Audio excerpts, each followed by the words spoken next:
I'd like to welcome everybody to the Public Works Committee meeting for February 12th, 2026. Octavia, could we have roll call, please? Alderwoman Tice. Here. Alderwoman Gold. Here. Alderman Erger. And Alderman Lockmiller. Here. You have a quorum. Thank you. Move on to the agenda. If there are no changes, could we approve by acclamation? I will approve by acclamation. Moving on to citizen comment. Anybody in the audience that would like to speak for 3 minutes on any subject? Anybody online, Octavia? I don't have anyone online. Thank you. Move on to city administrator report. I think, Bola, you have a couple of things. Thank you, Alderman Lockmiller. This committee and Mayor Dimmitt have been talking about how we can increase the sewer lateral improvement program fee. And finally, there is a House Bill 2843 that would expand the authority for local governments to fund residential sewer lateral repairs through a voter-approved annual fee if this is approved. So it would increase the fee from $50 to $100 per year. Part of this bill would be to determine how property owners would pay the bill. Would it be, so right now it's billed as part of your property tax. So would it be billed quarterly or annually to fund the lateral repairs? Also, it would now include condos with 6 or fewer units per building. So I will continue to monitor this and see whether it makes its way to the governor. And if he signs it, then we would have to put it on the ballot for our voters to approve it. Next item, Great Rivers Greenway, Mara Perry came to the last meeting to talk about this partnership with Great Rivers Greenway, partnering with the cities of Brentwood, Rock Hill, and Ladue to study a possible extension of the Deer Creek Greenway westward from Webster Groves and Brentwood through Rock Hill and Ladue. There are multiple community open houses. They would like to hear our residents' feedback. The next one is scheduled for Tuesday here in Brentwood, February 17th from 5 to 7 at the Brentwood Community Center. Michelle Boyer has been doing a fantastic job of promoting this through the city's different communication platforms. There's another one in Rock Hill on Tuesday, February 24th from 5 to 7 at the Rock Hill City Hall. And the last one in Ladue is on February 26th from 4 to 6 at the Ladue City Hall. So we hope that we have great attendance so that they can garner feedback from our residents. Questions for our city administrator? Thank you, Bola. Move on to reports of committee chair and alderman. I have no report. Alderwoman Tice. I have 2 quick things. Thank you, Alderman Lockmiller. So first is for Dan and the Public Works team. I'd just like to thank you for the new trash can on St. Clair near Litzinger. I've gotten quite a bit of positive feedback from neighbors, so thank you for that. And then the second thing I'd like to sort of ask staff if we could look into is there's been a lot of concern in Rock Hill about the cultivation facility for marijuana, and after talking with Whitney, I understand that cultivation facilities are permitted in light industrial, and I'm wondering if we could look into whether it makes sense to make that a conditional use or whether we can prevent cultivation. I don't know if that's allowed with state law. Whitney's nodding no, but if we could look into whether it makes sense for us to have that as a conditional use in light industrial, and so if we could have staff look at that and bring it back, I would appreciate it. And I certainly don't want to do anything to prohibit dispensaries, but just the cultivation. Would you mind making that into a motion? Yeah, I'll make a motion to direct staff to look at making cultivation facilities of marijuana a conditional use in light industrial. Second. All in favor, say aye. Aye. Anyone opposed? Just one question, Bola. Would planning and zoning run with this on their own? They wouldn't need to come back here for any? It wouldn't need to come back here. Go ahead.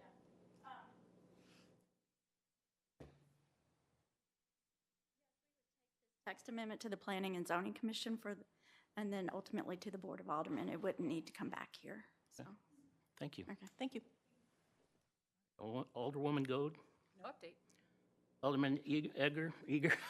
No report. Berger? I don't know I'm why good. I say it up every time. Sorry about that. Move on to department and commission reports. Public Works Department, Dan?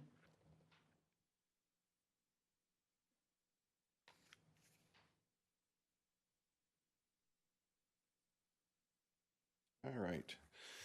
Have some miscellaneous project updates like we do at each meeting. So for McKnight Road, TAPCO estimated delivery around the 13th, which would be tomorrow. We actually did receive some of the boxes yesterday. So we actually have the rapid flash beacons and the push buttons. The other pieces, which would be like the solar panels and that, those should arrive, if not tomorrow, then early next week. And then they said after all the boxes are confirmed, we'll open them up, make sure all the parts are there. Then we'll figure out a date to have the lift or bucket truck, whichever, brought out. And then I have to notify Ladue as well, since we'd be working on there right away. 2832, 2828 Manderley. We're still waiting for the contractor to provide the block so that we can present that to one of the residents. So we need the block, color, texture, all that stuff. Wanted to bring her a sample, so I'm waiting for him to deliver that. And he was wanting to start after the rain period of spring, because he said as soon as he pulls away that existing wall, then it's exposed earth, and he doesn't want to try to tackle that if it's going to be raining. So whenever we know an exact date, we'll provide that. Manchester Road, I know that the cabinet on the north side, just around Dorothy, that's been ordered, so that's going to take several months to get. They're targeting like May of 26. So it has to be all welded and fabricated and all the parts put in it before it gets hauled out there. The 4 streetlights on the north side of Manchester Road, closer to what used to be Circle K. As soon as the weather breaks, I know he's going to be out there boring, so they have to put a new conduit and wiring to get those 4 lights working again. And I know we just had him order a new light over by what used to be, or still is, the self-storage.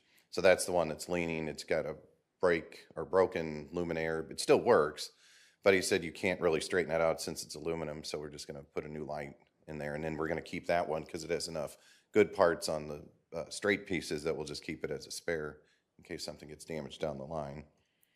The mutual aid agreement that's been signed, I know Chesterfield acknowledged receipt of it. We did get a copy of it back with all the cities, so whenever there is, I guess some sort of an emergency, we can call any of those member cities. Litzinger Road Bridge, I know we closed that out. We received the invoice from Imperial Fence. That one's an insurance claim. So a motorcycle went through the fence, and we've got the police report and all that. So now that we've got the invoice, we can turn it in and get reimbursed. So it's a little over $2,000 for that fence, but we should be getting that back. The sidewalk cutting folks, Precision Concrete Cutting, there's just a few small areas left in Brentwood Forest. Most of it's done. They're targeting, sometime late February. So with the weather being nice next week, I would think that they get everything done, and then we'll be able to close that out. This Hampton Creek, we still don't know from MSD who their contractor is. I know it has to go through their board to be approved. As soon as we find that out and they're scheduled, then we'll send that to the communications manager so we can get that posted. And then this Site 2026 Infrastructure Expo, we've attended that in the past. It's on February 24th. It's at the St. Charles Convention Center. There's no cost to the city. We did put together a PowerPoint presentation of our various projects. So I know for parks, it includes like Hanley Park, the parking lot expansion. For me, it would include some of the trucks, the 2026 streets that we had in the budget. So it's just trying to get, contractors and others, to look at our projects, and then eventually we'll bid those out. I know other cities are there too. In the past, it's been O'Fallon, De Pere, Town and Country, Manchester, several like from our area, but it's a pretty big thing since it's at the convention center. And I don't know if you have any other questions. All right, Dan, I guess we'll roll into the MSD Project Clear. What's your growth? Yeah, we received a letter from MSD. They did select a contractor. So Bates Utility Company will be their contractor doing this work. The good news is that it only affects a sliver of Brentwood. So there's a map with your packet. It's just south of the Metro Garage. I think they're like 3,000 South Brentwood, if I remember correctly from the GRG project we did. But starting in the wetland, there's going to be a bore going from east to west or west to east. I'm not sure which way they're boring, but probably east to west. But there'll be bore pits on either side of the road. They'll have to get a county permit to do that since that belongs to the county. And then once they're on that west side, all of it stays in Webster Groves. So it shouldn't really affect us. You know, it's outside the paved right-of-way limits of Brentwood Boulevard. But, you know, I'm sure that there'll be some noise. It's just good that it's not near residential area. There is an actual virtual public meeting if anyone wanted to attend. It's Wednesday, February 18th at 6 p.m. They do want you to register. They give you a link, you know, msdprojectclear.org, and then it's got the project number, which is 12276. If you registered, then you can ask questions. I know that you can do like a chat. They'll go over the staging and all that stuff and the timeline. So that's next week. I've already signed up. I'll bring back whatever information they present to us, but that's pretty much it. So Dan, I have a question about the, not this MSD project, but the MSO Mary and the tearing up of much of Ward Yeah. 1. Do you have any sense of when They're still getting easements because we had a resident on St. Clair call us that she did not know. I guess there's like some financial form because she provided an easement. So she didn't have that form anymore and wanted to know if she could get it from us. And I said, no, that's MSD. So we put her in contact with the right-of-way people, and we actually reached out to them as well. They sent us an email saying that they would follow up. Okay, so They're still acquiring property. It's supposed to be this year, that's but what I thought, yeah. Okay. they don't have all the property secured, so they won't bid it until they've got all the easements. Okay. So I can touch base with the right-of-way folks and see what the new time frame is. It was supposed to be like as early as summer of 2026. Yeah, if you don't mind, that'd be, Yeah, no I'll ask urgency, him. but I'm just sort of curious, 'cause as soon as we know anything, we need to really, Yeah, because talk that one about that 'cause it's drastically gonna be a affects pretty- us for years. It's going to shut down intersections, and it's going to, you know, impede traffic on one side of the road or another. I know Stratford in particular, I'd asked them questions like, how do you get to the back of your house if you're tearing up the alley? So, thank you. yep, All right, thank you, Dan. thanks. Parks and Rec Department has no report. We'll move on to Planning and Development. Whitney, you have a report for us?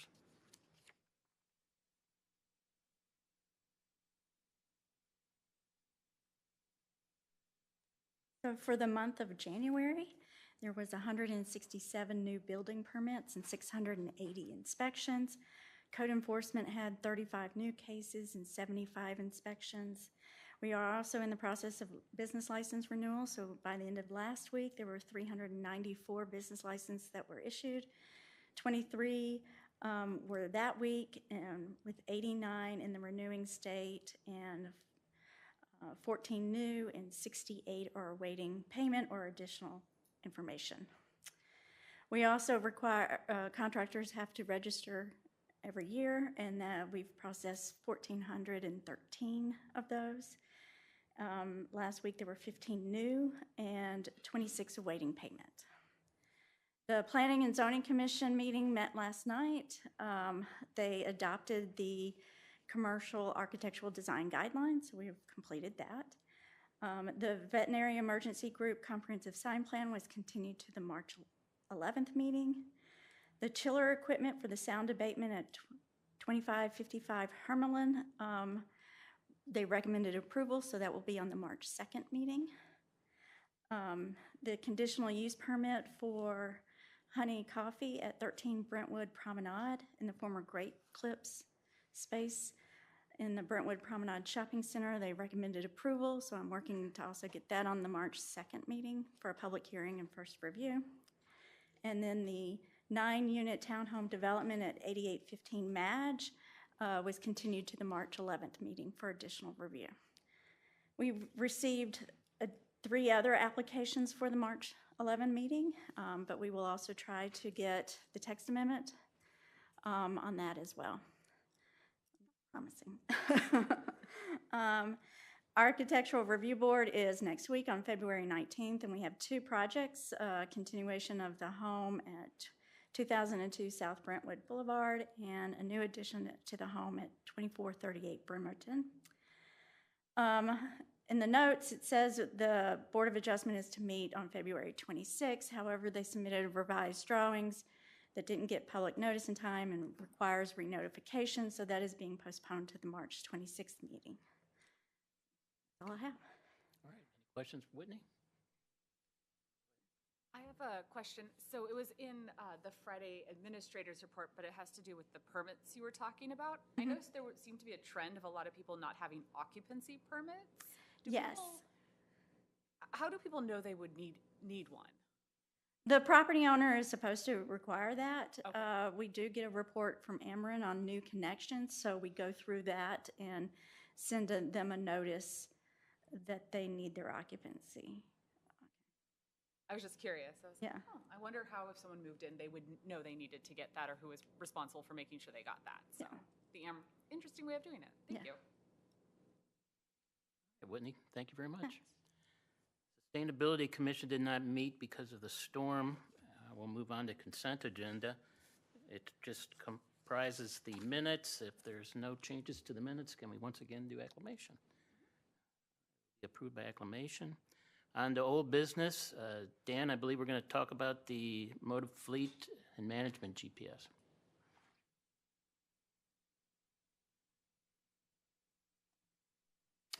Yeah, this was brought up a couple meetings ago. Currently, we use US Fleet as our GPS system or platform. These motive units can do regular GPS functions. You can set up geofences just like with US Fleet. Some of the advantages of using the motive would be that we have the vehicle telematics. So if the mechanic wants to, which he's already done with the trial units, set it up so that it sends an alert. So if there's an engine code, if you had, whatever, fluids that are missing and it sends a code, it would actually alert you. You can set it up for your phone. You can set it up for email. I know that we can query the system right now and it'll tell me what fuel is in each of the trash trucks. It'll tell me as it's operating, like where it is, what its operating temperature is. You can set up maintenance intervals, so you could say how many miles or how many hours you want it to reach, and it sends you an alert.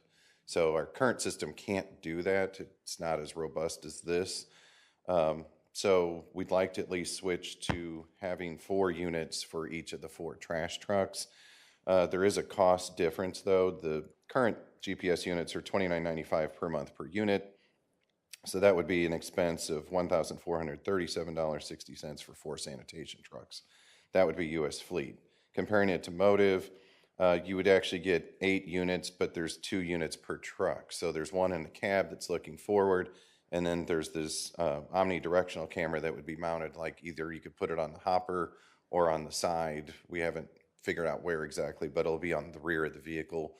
That way you can monitor the hopper, or if you put it on the side, you can, see how close you are, or you could see if there's somebody emptying trash on that side, like where they are with proximity of the truck. But that cost differential, the Motive ones would be $4,320, so it'd be a difference of like $2,882. There is money in the contractual expense line item, this 10-105-6210, in our 26 adopted budget, so we could absorb that. If they are good and we want to continue with using these, over the next few years, they did give us a quote for doing like the 6 plow trucks. That's cheaper than this because there's only 1 camera per the 6 trucks instead of 8 for 4. But we thought if we like it, we'd probably put it in the plow trucks. That way you'd have a camera looking forward in case there's ever an incident where you needed to query it and send it to either police or insurance or whatever. So this is asking for approval to take the Motive cost proposal to the board. So we would need a motion to take it to the board and bring the contract to them. Questions regarding this? I will make a motion to forward this on to the board for consideration. Second. I think Octavia will just do roll call on that. Alderwoman Tice. Yes. Alderwoman Gold. Yes. Alderman Erger. Yes. Alderman Lockmiller. Yes. Motion passed. All right. Moving on to new business, we have the Brentwood Gateway Monument Sign Design Services. I believe this is an RFQ. Yes, Eric's not here, so I've been delegated. I know, I was part of the committee that evaluated it, so I know about everything that there is to know about it. There were 5 proposals that were received, and of those 5, 4 of them we've worked with those companies. The scores were really tight together. There were some advantages when you look at PDS, you know, they scored slightly higher than their peers. One of the other things that we thought would help with the project was that they had an expedited schedule. So they believe they can complete design in 15 weeks. Some of the other ones were 20-plus weeks. This, even if they slip a little bit, it's still less time than what the other ones projected. If you recall, PDS did the Brentwood Park sign, like to the east of Brentwood Boulevard as you enter, you know, close to Brazos, well, actually on Brazos Extension. PDS has done other work for us as well, so have the other companies. So we wanted to bring this to the committee, get the committee's approval to begin negotiations on a contract. Again, this was an RFQ, so it's qualifications based. There is no price.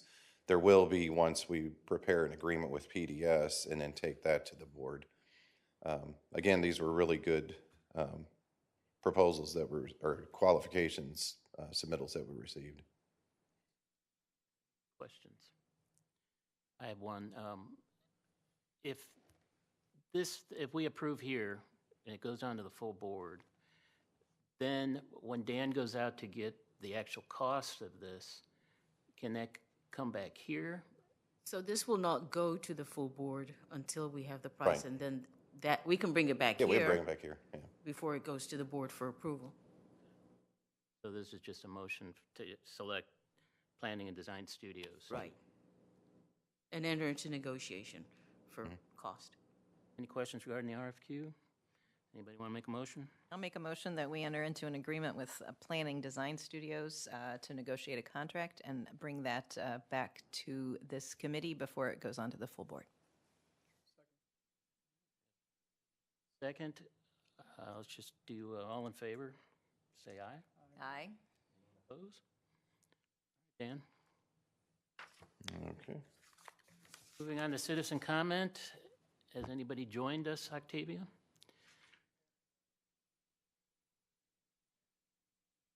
All right.